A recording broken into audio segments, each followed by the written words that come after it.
Assalamualaikum warahmatullahi wabarakatuh. Salam dan bahagia Bapak Ibu Guru Penggerak. Saya Eva Siti Amanah dari SMP Negeri 3 Panca Tengah, calon guru penggerak angkatan 9 Kabupaten Tasikmalaya. Di sini saya akan memaparkan tugas ruang kolaborasi modul 1.4 tentang budaya positif. Ini adalah kelompok-kelompok kami yang terdiri dari Ibu Aini Ratnasari, Ibu Ai Sri Yulianti SPD, Ibu Eva Siti Amana SPD, dan Bapak Utep Nugraha SO. Saya juga dibimbing oleh Bapak Setia Nugraha SSM sebagai fasilitator dan Bapak Sandi Agim Gustiana SPD NPD sebagai pendamping praktik dan Ibu Santi Nur Samsiah SPD sebagai pendamping praktik. Quotes kelompok kami, perubahan tidak dapat dimulai dari atas. Semuanya berawal dan berakhir dari guru. Jangan menunggu aba-aba, jangan menunggu perintah, ambillah langkah pertama. Yang selanjutnya saya akan paparkan yaitu kasus pertama. Guru matematika dan wali kelas 8, Ibu Santi sakit sehingga tidak dapat masuk dan mengajar. Akhirnya dicarikan guru pengganti Ibu Eni. Ibu Eni baru 2 tahun menjadi guru SMP. Beberapa murid perempuan yaitu Vivi dan Natali mengetahui hal ini dan mulai menggunakan kesempatan dengan bersikap seenaknya, tertawa dan tidak mengindahkan kehadiran Ibu Eni. Ibu Eni mencoba menyapa Vivi dan Natali dengan ramah sambil mengingatkan mereka untuk tetap fokus pada pengerjaan tugas. Ayolah, tugasnya dikerjakan. Nanti Ibu ditegur Bapak Kepala Sekolah kalau kalian tidak mengerjakan tugas. Tolong bantu Ibu ya. Namun Vivi dan Natali malah jadi tertawa. Ah Ibu, santai aja Bu. Mereka tetap tidak mengerjakan tugas dan malah mengobrol. Keesokan harinya Ibu Santi memanggil Vivi dan Natali serta menanyakan tentang laporan Ibu Eni. Ibu Santi menanyakan apakah mereka bersedia melakukan memperbaiki permasalahan yang ada. Vivi dan Natali sempat ragu dan membela diri, namun pada akhirnya mengatakan akan meminta maaf. Ibu Santi menanggapi bahwa tindakan itu boleh saja dilakukan bila mereka sungguh-sungguh ingin meminta maaf. Namun Ibu Santi menanyakan kembali apa yang mereka bisa lakukan untuk mengganti rasa tidak hormat Ibu Santi. Baik Vivi maupun Natali mengetahui bahwa perilaku mereka tidak sesuai dengan keyakinan kelas. Ibu Santi melanjutkan kembali apa yang akan mereka lakukan untuk memperbaiki masalah. Apakah ada gagasan? Setelah berpikir sejenak, Natali dan Vivi mengusulkan bagaimana kalau mereka mengadakan sebuah diskusi kelompok dengan teman-teman sekelasnya. Tema yang mereka pilih adalah penerapan keyakinan kelas, terutama tentang sikap saling menghormati dan bagaimana penerapannya di kehidupan sehari-hari di sekolah. Usulan kedua adalah mengirim email kepada Ibu Eni tentang gagasan mereka tersebut. Mereka pun memberitahu Ibu Eni bahwa mereka telah memberitahu kepala sekolah, Pak Hasan, bila lain waktu ada ketidakadaan guru maka mereka akan mengusulkan Ibu Eni sebagai guru pengganti. Nah, pertanyaan yang pertama pada kasus 1, langkah-langkah restitusi yang sudah dijalankan Ibu Santi yaitu dengan menggunakan segitiga restitusi. Langkah pertama dalam segitiga restitusi yaitu menstabilkan identitas. Dalam kasus 1, Ibu Santi menanyakan apakah mereka bersedia melakukan perbaikan permasalahan yang ada. Vivi dan Natali sempat ragu dan membela diri, namun pada akhirnya mengatakan akan meminta maaf. Langkah kedua dalam segitiga restitusi yaitu memvalidasi tindakan. Dalam kasus 1, Ibu Santi menanggapi bahwa tindakan itu boleh saja dilakukan bila mereka sungguh-sungguh ingin meminta maaf. Namun, Ibu Santi menanyakan kembali apa yang mereka bisa lakukan untuk mengganti rasa tidak dihormati Ibu Santi. Baik Vivi maupun Natali mengakui bahwa perilaku mereka tidak sesuai dengan keyakinan kelas dan Vivi, Natali tidak akan mengulangi perbuatannya. Langkah ketiga dalam segitiga restitusi yaitu menanyakan keyakinan. Ibu Santi melanjutkan kembali apa yang akan mereka lakukan untuk memperbaiki masalah. Apakah ada gagasan? Pertanyaan yang kedua, menurut Anda, apakah restitusi yang diusulkan Vivi itu dan Natali sudah sesuai dengan pelanggaran yang telah dibuat? Restitusi yang diusulkan Vivi dan Natali sudah sesuai. Adapun langkah-langkah restitusi yang telah diusulkan, restitusi yang melalui email mengusulkan bagaimana kalau mereka mengadakan sebuah diskusi kelompok dengan teman-teman sekelasnya. Tema yang mereka pilih adalah penerapan keyakinan kelas. Yang selanjutnya, dalam kasus di atas, posisi apakah yang telah diambil oleh Ibu Eni dalam menangani Vivi dan Natali? Yaitu sebagai posisi sebagai teman. Nah, di sini Ibu Eni mencoba menyapa Vivi dan Natali dengan ramah, sambil mengingatkan mereka untuk tetap fokus pada pekerjaan tugas. Ayolah tugasnya dikerjakan. Namun nanti ibu ditegur ke Bapak Kepala Sekolah kalau kalian tidak mengerjakan tugas. Tolong bantu ibu ya. Pertanyaan selanjutnya, jika Anda adalah Pak Hasan, bagaimana Anda menyikapi langkah yang ditempuh Ibu Santi? Nah, langkah yang ditempuh Ibu Santi itu sudah sesuai dengan langkah-langkah restitusi yang benar dan mau berbagi praktek baik dan dengan rekan sejawat. Yang selanjutnya yaitu kasus 2. Tentang Sabrina hari ini bangun terlambat dan terburu-buru sampai di sekolah. Dia pun akhirnya sampai di gerbang sekolah, tapi baru menyadari kalau tidak menggunakan sepatu hitam, seperti tertera di peraturan sekolah. Di depan pintu kelas, Pak Lukman memperhatikan sepatu Sabrina yang berwarna coklat. Sabrina berusaha menjelaskan bahwa dia terburu-buru dan salah mengenakan sepatu. Pak Lukman menanyakan Sabrina, apa peraturan sekolah tentang seragam warna sepatu? Sabrina menjawab, sudah mengetahui sepatu harus berwarna hitam, namun terburu-buru dan salah mengenakan sepatu.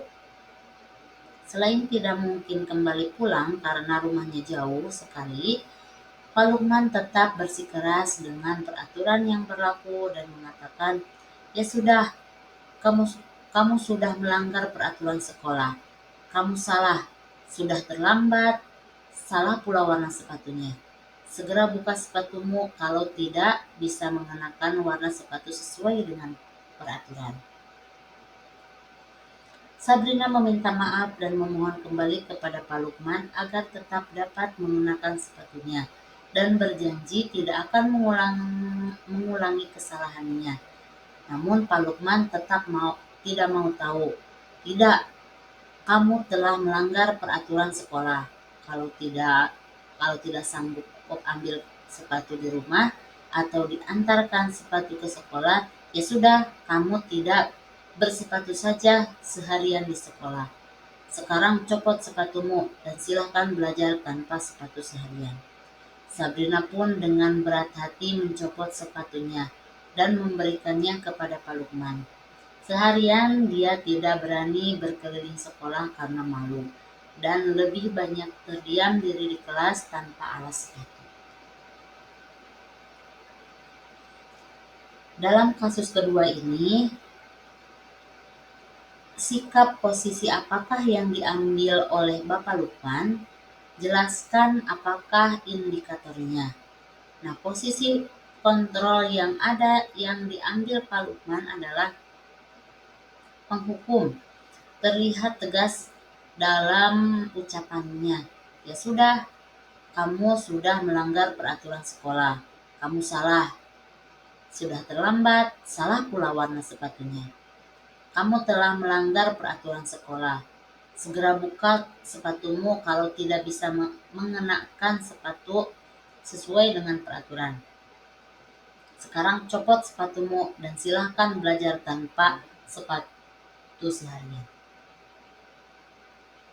Yang selanjutnya, bila Bapak Lukman mengambil posisi seorang manajer, apa yang akan dikatakannya? Pertanyaan-pertanyaan seperti apa yang akan diajukan ke Sabrina dan jelaskan. Pertanyaan yang pertama, Sabrina, mengapa kamu terlihat gugup? Pertanyaan kedua, Sabrina, apakah kamu tahu peraturan dalam menggunakan warna sepatu? Pertanyaan ketiga, berarti sepatu yang kamu gunakan kurang tepat ya? Tindakan yang diambil Pak Lukman tidak tepat karena murid akan berontak dan dendam dan murid tersebut tidak akan suka dengan guru tersebut.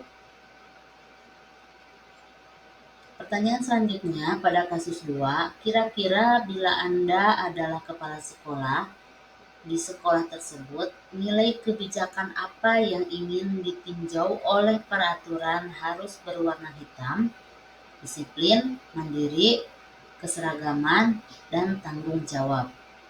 Bagaimana Anda menyikapi langkah yang diambil Pak Lukman mengenai kasus tersebut?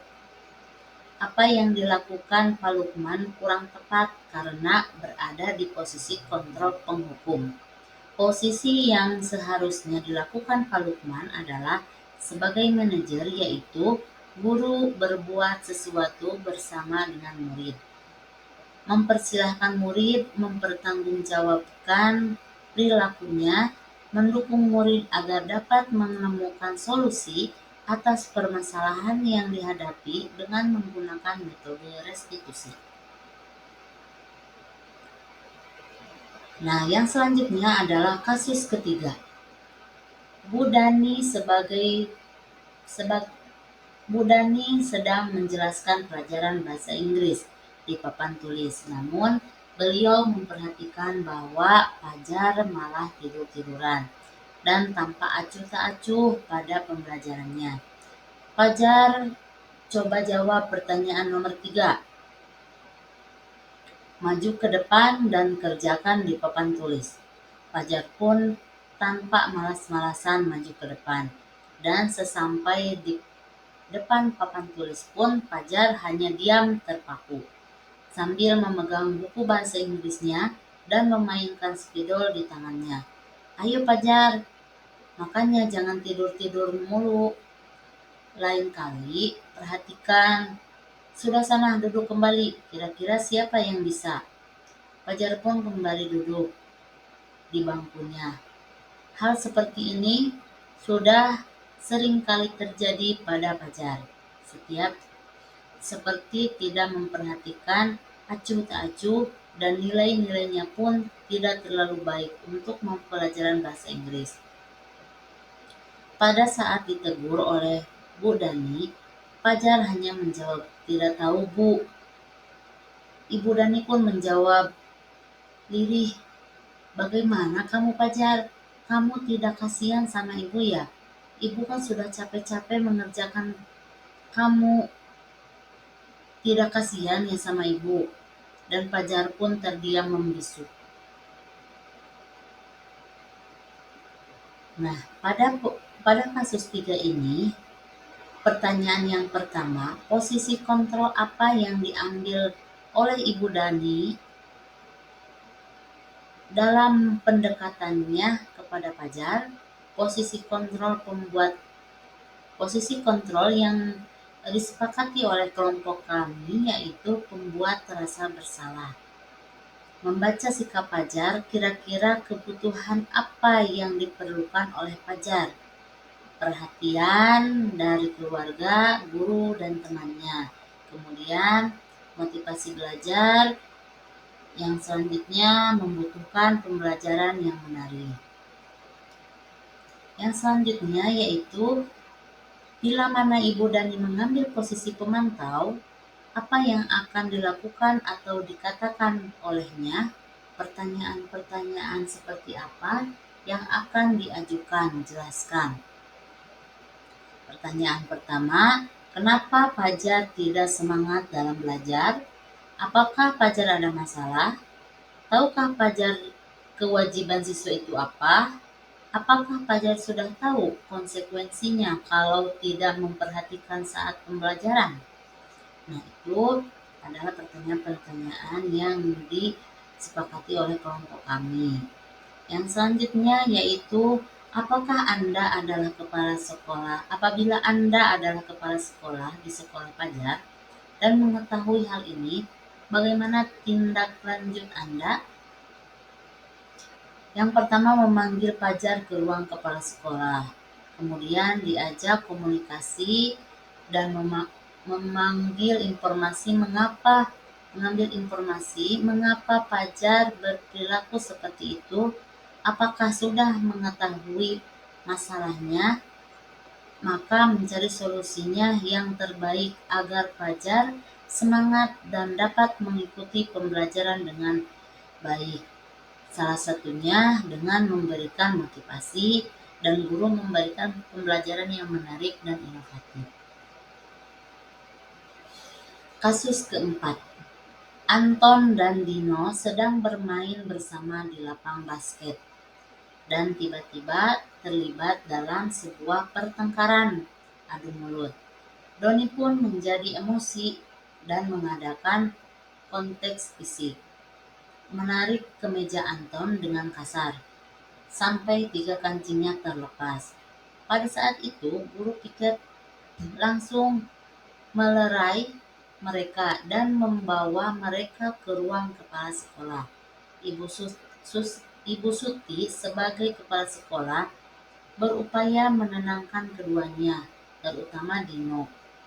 Dino, sepertinya kamu saat ini sedang marah sekali. Mendengar itu, Dino pun mengalir bercerita tentang kesalahan hatinya. Ibu Suti pun melanjutkan bahwa membuat kesalahan adalah hal yang manusiawi dan membuat mempertahankan diri adalah hal yang penting, namun meminta Doni memikirkan cara lain yang mungkin lebih efektif. Karena saat ini Doni berada di ruang kepala sekolah. Ibu Suti melanjutkan pertanyaan tentang keyakinan sekolah yang disepakati, serta apakah Doni bersedia memperbaiki kesalahan yang telah dilakukan terhadap Anto. Dino pun akhirnya perlahan mengangguk. Kemudian Ibu Suti balik bertanya kepada Anto, hal apa yang bisa dilakukan Dino untuk memperbaiki masalah? Anto menjawab, saya perlu kancing saya diperbaiki, Bu. Ibu saya akan sangat marah kalau melihat kancing baju saya sampai copot 3 kancing begini. Ibu Suti pun kembali bertanya kepada Dino, apakah yang akan kamu lakukan untuk menggantikan 3 kancing Anto yang terlepas? Dino berpikir sejenak, namun menjawab, wah, Bu, tidak tahu. Saya lem kembali mungkin ya, Bu. Ibu Suti berpikir sebentar dan menanggapi, kalau dilem akan mudah terlepas kembali, Dino. Bagaimana kalau kamu menjahitnya saja? Bersediakah kamu? Dino tanpa ragu-ragu dan menanggapi, menjahit? Mana saya tahu bagaimana menjahit, Bu. Ibu Suti meneruskan, apakah kamu bersedia belajar menjahit? Dino berpikir sejenak, memandang ke meja Anto dan menanggapi, yang mengajari saya siapa, Bu? Dengan tepat Ibu Suti menjawab, Pak Irfan, guru tata busana. Dino kembali terdiam sejenak, memandang ke meja Anto yang tanpa kancing. Akhirnya Dino mengangguk, tanda menyetujui, dan sepanjang siang itu Dino belajar menjahit dan memperbaiki kemeja Anto. Akhirnya terakhir kali terlihat kedua anak laki-laki tersebut, Dino dan Anto pada jam pulang sekolah mereka sudah bercengkrama dan bersanda gurau kembali. Pertanyaan yang pertama pada kasus 4, posisi kontrol apa yang telah dipraktekkan oleh Kepala Sekolah Bu Suti? Hal-hal apa saja yang dilakukannya sehingga Anda berkesimpulan demikian? Posisi kontrol yang kelompok kami sepakati yaitu posisi manajer. Karena Ibu Suti menggunakan langkah-langkah restitusi dalam menyelesaikan masalahnya dengan cara Ibu Suti melakukan diskusi bersama murid, mempersilahkan murid mempertanggungjawabkan permasalahannya, mendukung murid agar dapat menemukan solusi atas permasalahannya sendiri. Pertanyaan kedua, dalam kasus tersebut bagaimana Dino dikuatkan dan bagaimana Anto dikuatkan oleh Ibu Suti? Untuk Dino, apakah kamu bersedia belajar menjahit? Dino berpikir sejenak, memandang ke meja Anto, dan menanggapinya. Yang mengajari saya siapa, Bu? Dengan cepat Ibu Suti menjawab, Pak Irfan, guru tata busana. Dino kembali diam sejenak, memandang ke meja Anto yang tanpa kancing. Akhirnya Dino mengangguk tanda setuju dan sepanjang hari itu Dino belajar menjahit dan memperbaiki kemeja Anto. Kemudian Ibu Suti kembali bertanya kepada Anto, hal apa yang bisa dilakukan Dino untuk memperbaiki masalah?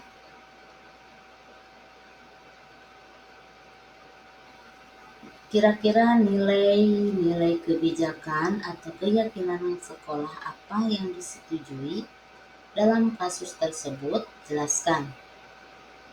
Yang pertama yaitu tanggung jawab. Di sini dalam tanggung jawab itu memperbaiki kesalahan dengan sudah bersedianya Doni menjahit kancing Dino yang lepas. Dino memperbaiki kancing Anto mencerminkan sikap tanggung jawab. Sikap Ibu Suti mengarahkan Doni untuk bertanggung jawab terhadap tindakan yang telah dilakukan. Yang kedua yaitu kerjasama. Bekerja sama antar guru, kepala sekolah untuk mencari solusi atas masalah yang dihadapi Doni. Yang ketiga, menghormati antar teman. Saling menghormati antar teman menjadi Doni dan Anto itu bisa saling memaafkan satu sama lainnya. Nah, itu adalah keempat kasus yang telah kami paparkan. Terima kasih atas pemaparannya. Semoga bermanfaat, semoga terinspirasi. Salam guru penggerak, bergerak, tergerak, dan menggerakkan. Wassalamualaikum warahmatullahi wabarakatuh.